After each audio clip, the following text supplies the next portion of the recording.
Arguably the most overlooked driver brand in all of golf. And to be fair, in the past, that's probably for good reason. But as some of you guys already know, I love overlooked because that means cheap. Boys and girls, I give you probably one of the most underrated drivers that came out this year. And you'll be stunned with the prices that this driver goes for second hand. And let's be honest, quite a lot of Srixon equipment in the second-hand market. And that's why I want to review this driver now. It's come out this year, it's almost half the price it is brand new, but it's going to get a lot cheaper because all the evidence of all the old Srixon drivers in the past. And I'm not just talking about drivers, I want to talk about all Srixon equipment. I want to give you iron suggestions, I want to give you wood suggestions, you name it. But just in comparison, the ZX5, not the Mark II, but the Mark I that came out the year before this, I mean, going for 120 quid, 140 pounds. And we get a bit of an idea of exactly where this driver is going to be. However, let me explain why I feel this one is very much different. In particular, the ZX5 LS head type. Srixon normally had the ZX and the ZX7 in the past, and typically they have a forgiving head, then almost like a tour version head. However, just as I mentioned in a video recently, and the Rogue ST Max LS came out on top for me, is because it's almost that forgiving big head style that is able to produce, well, low spin drives. Not to mention, this is the most aggressive looking driver I've seen come out in 2023. And at $499, that is still a pretty steep budget for a driver that you know is going to lose an incredible amount of value after you've taken the wrapper off. However, if you're in the know and you're potentially watching a review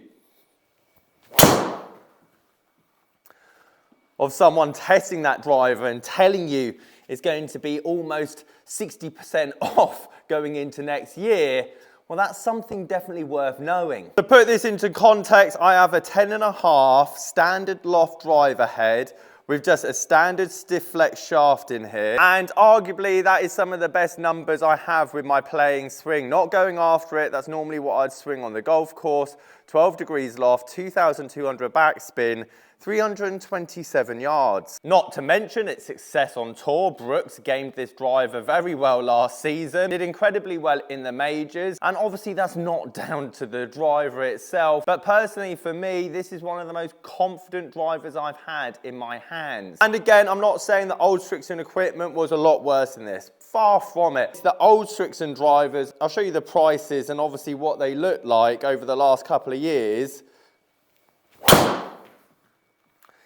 Well, just definitely didn't look anything like this. And it might be a placebo effect, but this just sounds and feels a lot better than the ones that I have tested in the past. As we look into irons, and I'll show you some listings up here, the ZX5, not the Mark IIs, but the Mark Is, I've just seen go for incredibly good prices. If you think Srixon, you think golf balls, and you think irons, that's essentially it. They're incredibly good iron manufacturer. They don't hold their price as well as Mizuno, even though, to be perfectly honest, I said this at the start of the year when I tested the ZX7s, they're equally on a par, and the ZX7s to me actually look like a better iron when I'm standing over it. However, the woods in my eyes very similar to Mizuno as well, always tanked the year after in terms of second-hand value, but I don't think I've tested a Mizuno driver quite like this that looks and sounds and feels just the way this one does. However, there is somewhat of a slight downside to this driver, and the reason I know the ZX5 LS is somewhat different to the other Srixon drivers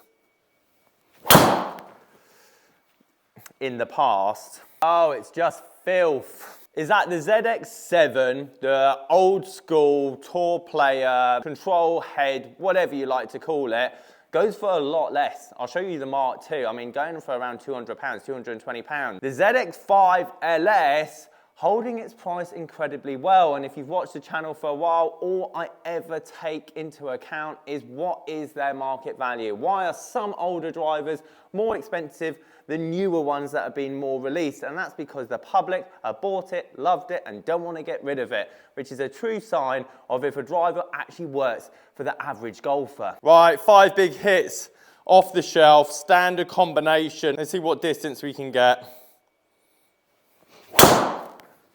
Well, that is just a phenomenal start. 323 yards carry, 346 to start off with. Not bad for a driver that's going to be under 50 quid next year. Bit Healy, forgiveness on a very good level, considering the low spin element. Another 340 yard drive out the heel. All right, let's go faster.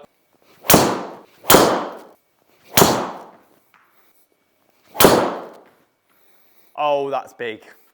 That is huge. The fact that I haven't even got this in the right combination as well. It's fast, it's quick.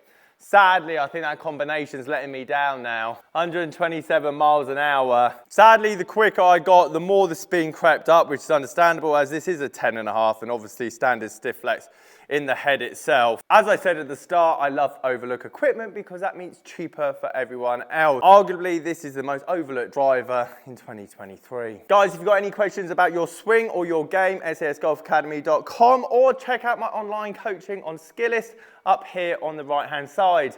Catch you guys later.